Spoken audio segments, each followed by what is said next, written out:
Autre puissance étrangère présente sur le continent africain, la Russie. Depuis 2018, Moscou a envoyé des instructeurs militaires en République centrafricaine. Il y a 10 mois, à la demande de Bangui, des centaines de paramilitaires russes se sont engagés aux côtés des forces centrafricaines dans leur lutte contre les groupes rebelles.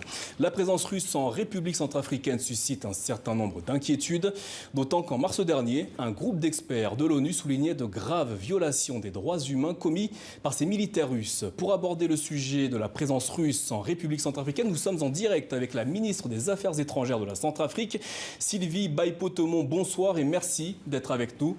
Avant de vous donner la parole, nous allons d'abord écouter le chef de la diplomatie française. Il s'exprimait chez nos confrères de France 5 au sujet de la présence russe en République centrafricaine, notamment celle du groupe paramilitaire nommé Wagner.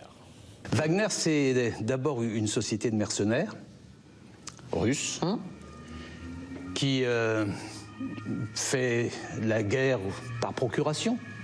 Pour le compte de la Russie ? Pour le compte de la Russie. Il n'y a pas de doute là-dessus ? Même si la Russie s'en défend, la lisibilité est tellement forte que ça ne trompe personne. Lorsqu'ils pénètrent dans un pays, ils multiplient les violations, les exactions, les prédations pour se substituer parfois même à l'autorité du pays. L'exemple le plus spectaculaire, c'est la République centrafricaine, où finalement, pour pouvoir se payer, ils confisquent la capacité fiscale de l'État. Jean-Yves Le Drian qui s'exprimait chez nos confrères de C'est dans l'air sur France 5. Sylvie Baipotomon, le groupe Wagner s'est-il substitué à l'autorité du gouvernement centrafricain, comme l'a dit le chef de la diplomatie française? Tout d'abord, bonsoir. Écoutez, les propos de mon homologue français sont totalement inacceptables parce qu'ils sont mensongers. Ils ne représentent pas la réalité de ce qui se passe en République centrafricaine. Il n'y a aucune accaparation du pouvoir par les instructeurs russes, en l'occurrence. Alors, mon homologue parle de mercenaires. J'aimerais déjà, dans un premier temps, qu'il puisse nous faire la preuve de ce qu'il avance, parce que c'est une chose de pouvoir tenir des informations sans apporter des preuves. Ça, c'est une première chose. Et d'autre part, concernant parce qu'il fait référence à la mission d'évaluation qui a apporté la Fédération de la Russie à la République centrafricaine, à la demande de la République centrafricaine, qui était une mission d'évaluation sur 3 mois, qui a apporté un certain nombre de recommandations. Nous avons bénéficié donc de l'expertise et de l'expérience de la Fédération de la Russie dans ce domaine. Un rapport avec des recommandations a été apporté, et c'est sur la base de ce rapport que le fonctionnement qui doit être revu. En tout cas, certaines défaillances ont été mises en exergue, et le ministère des Finances et du Budget doit pouvoir s'approprier ces recommandations afin de pouvoir augmenter les recettes de l'État. Sylvie Baipotomon, vous contestez les déclarations du chef de la diplomatie française ce soir?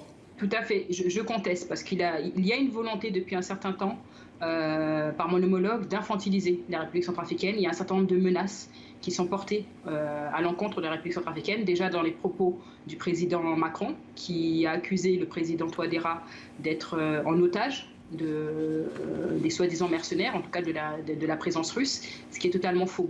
Je pense que la République centrafricaine est un pays autonome, indépendant, souverain, qui est en droit de pouvoir faire appel à des partenaires, et c'est ce que fait la Fédération de la Russie. Je voudrais rappeler également que la présence de la Fédération de la Russie en terre centrafricaine vient du fait que les autres pays amis n'ont pas répondu présent à l'appel à l'aide de la République centrafricaine, et notamment lors de la prise de fonction du président Touadéra en mars 2016, à l'appel au maintien des troupes sangaristes qui étaient déjà en territoire centrafricain du fait de la grosse crise. Madame je la voudrais ministre. également rappeler, s'il vous plaît, si je peux terminer, je voudrais rappeler la responsabilité de mon homologue dans cette histoire, et il faudrait qu'il puisse l'accepter. Il a mobilisé le retrait, fortement pour le retrait des sangaristes en terre centrafricaine, et aujourd'hui la République centrafricaine était bien dans le besoin de pouvoir survivre, de faire face aux groupes armés qui occupaient une bonne partie du territoire. Nous sommes aujourd'hui dans une situation qui est contraire, où l'autorité de l'État commence à être restaurée, et nous avons des propos qui sont totalement diffamatoires, mensongers de la part de mon homologue français. Donc c'est inacceptable, c'est irresponsable de sa part. Et je voudrais appeler l'opinion nationale et l'opinion internationale à la menace auquel fait face la République centrafricaine.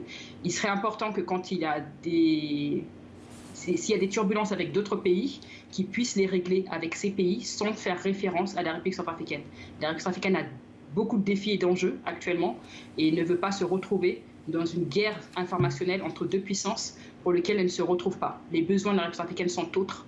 Donc il faudrait que cette guerre de communication, cette guerre informationnelle et de désinformation puisse cesser et que les menaces à l'encontre de la République centrafricaine puissent également prendre fin. Madame la ministre, selon de nombreux témoins et des ONG, des centaines de combattants du groupe Wagner participent au combat mené contre les rebelles aux côtés des forces centrafricaines.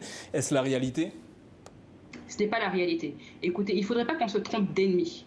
Aujourd'hui, les casques bleus qui sont venus en terre centrafricaine sont venus pour réduire les capacités des groupes armés.